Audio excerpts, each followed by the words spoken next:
Hello students, welcome back to our class. And in my previous lecture I was explaining about mode of nutrition. Previously I discussed about basic feature of members belonging to kingdom Monera, that they are prokaryotes, they are microscopic, they are unicellular, and they are cosmopolitan. Besides that, I explained you that the members which are belonging to kingdom Monera, their nucleus is of primitive type, means that is not bound by nuclear membrane. And in my previous video, I was explaining about the mode of nutrition. What is the mode of nutrition in kingdom Monera? Means the members which are belonging to kingdom Monera, what is their mode of nutrition, how they derive their nourishment. And you all know that nutrition, it is a process in which organism utilize or take nutrients and utilize energy from those nutrients.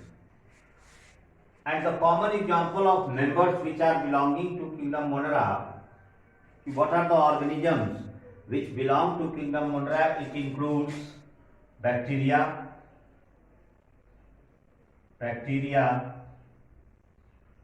cyanobacteria. Cyanobacteria is also known as blue-green algae. The ancient or old name of cyanobacteria is blue-green algae. Cyanobacteria and mycoplasma. So these are some common examples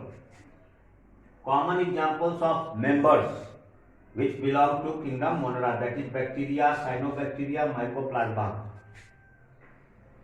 So we are coming to our previous point, that is mode of nutrition. So in case of monerans or the members like bacteria, cyanobacteria and mycoplasma, mode of nutrition in kingdom Monera is both type, means autotrophic type as well as heterotrophic type. And in class 10th you have studied that autotrophic mode of nutrition, it occurs in two different ways, that is photoautotrophic and chemoautotrophic. So there are certain class of bacteria which synthesize their own food by utilizing light energy. Solar energy means sunlight, and we call them as photosynthetic bacteria.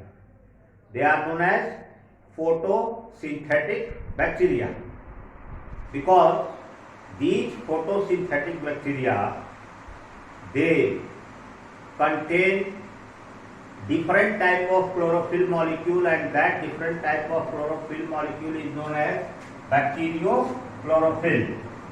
The chlorophyll which is present in bacteria, it is known as bacteriochlorophyll. So with help of bacteriochlorophyll, certain members, especially photosynthetic bacteria, they synthesize their own food. They perform photosynthesis with the help of bacteriochlorophyll and synthesize their own food. So we call collectively the bacteria which synthesize their own food by utilizing light energy, they are collectively known as photosynthetic bacteria, and their mode of nutrition is known as photoautotrophic. Then again students, there are certain other group of bacteria which utilize their or which synthesize their own nutrition or nutrients with the help of chemical energy. So bacteria like Nitrosomonas, Nitrobacter, sulfur bacteria, these are the names of bacteria. Nitrosomonas, Nitrobacter, then sulfur bacteria, they utilize their or synthesize their nourishment or nutrients with the help of chemical energy. So they are known as chemoautotrophs, and the phenomena is called chemosynthesis. So that was the case of autotrophic mode of nutrition in case of monerans. Then comes to heterotrophic mode of nutrition. There are certain class of monerans, especially bacteria, which which are dependent on other organisms for their nourishment or for their nutrition. And in case of monoronts, heterotrophic nutrition, it takes place by different methods, like some of them are parasites, some utilize nourishment from dead and decaying remains of plant and animals, and they are called saprotrophic. Then symbiotic.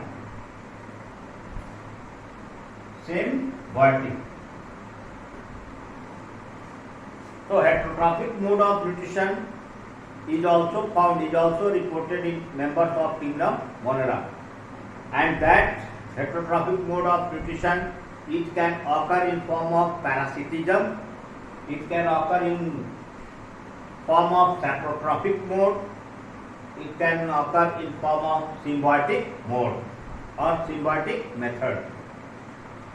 Now you know that what is parasites. In my last video I was discussing about parasites.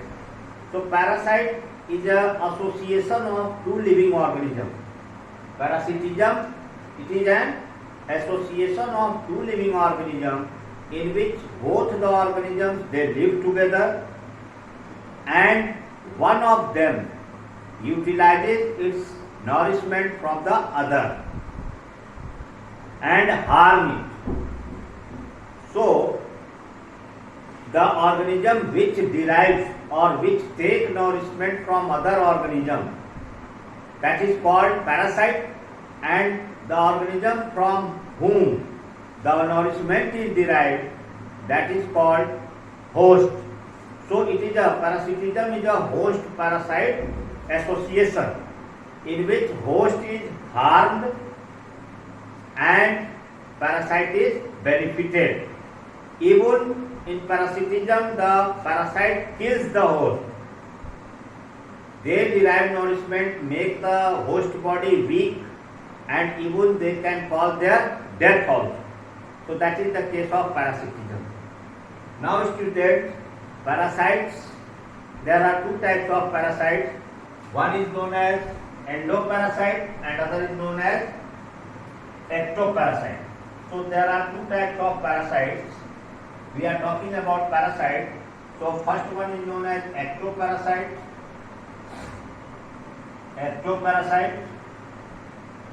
and the other one is known as endoparasite. What is difference between ectoparasite and endoparasite? The difference is that certain monoronts, they live on the body of the organism.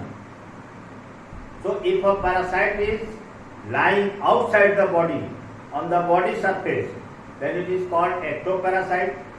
And if the parasite is occurring inside the body, then it is called endoparasite. In the same way, there are two more parasites. One is called obligate parasite. We call it as obligate parasite. And the other one is called facultative parasite. Obligate parasite and facultative parasite.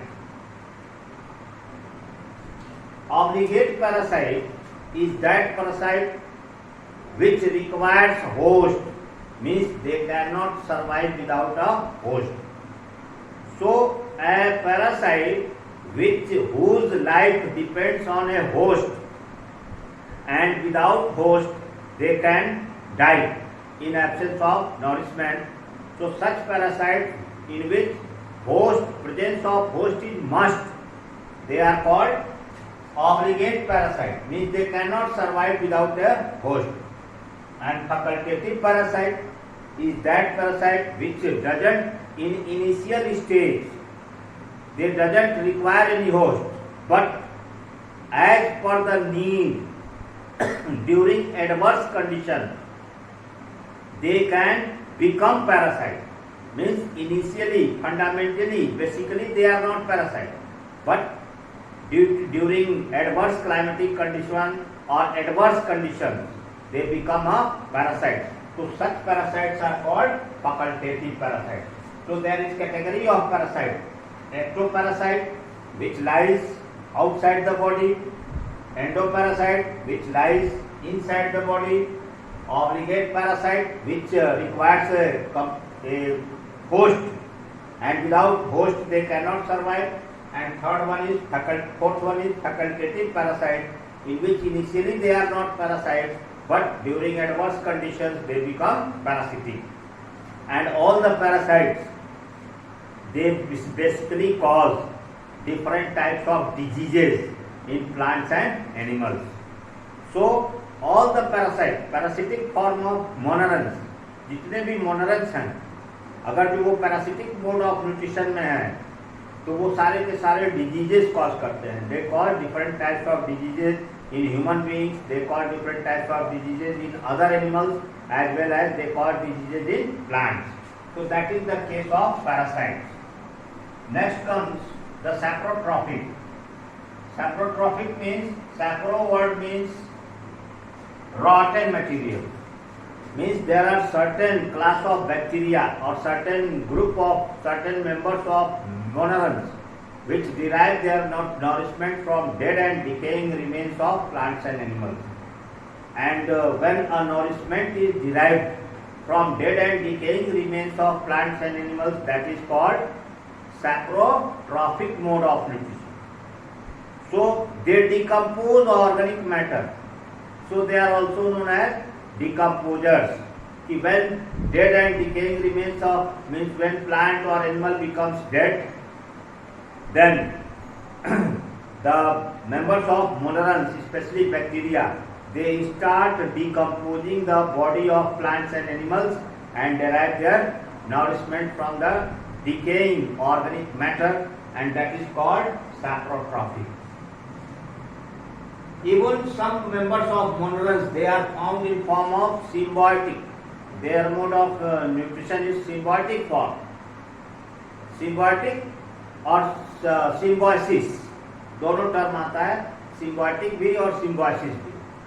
What is symbiotic and what is symbiosis? Both are similar, means both are synonym of each other. Symbiosis means it is an association of two living organisms in which both the organisms live together. It is means symbiosis or symbiotic association is an association in which two living organisms live together and they fulfill their needs. They fulfill each other's needs in terms of nourishment. So such an association is called symbiosis or symbiotic association. For example, you see there is a bacteria, Rhizobium. Rhizobium is a bacteria which is found in the root nodules of leguminous plant. Rhizobium bacteria, it is found in root nodules of leguminous plant. What are leguminous plants? So you all know that the pulse producing plant, the plants from where we get pulses like arhar, pea, gram, moong, all these are leguminous plants. So when leguminous plants are grown in crop field, the Rhizobium bacteria is found in soil, it infects the roots of these leguminous plants. They live in their roots, and one side they derive nourishment from the plant body, and other side Rhizobium bacteria, it captures atmospheric nitrogen and fix it in the soil, and the plants they utilize that nitrogen for their growth and development. It means that both are mutually benefited. Means one organism is fulfilling the nourishment requirement of other, and other one is fulfilling the requirement of the first one. So symbiosis or symbiotic is also known as mutualism. Another term is given mutualism, in which both are partially benefited. Both are benefiting each other. That is the case of their mode of nutrition, students, and other things I will discuss in my next lecture.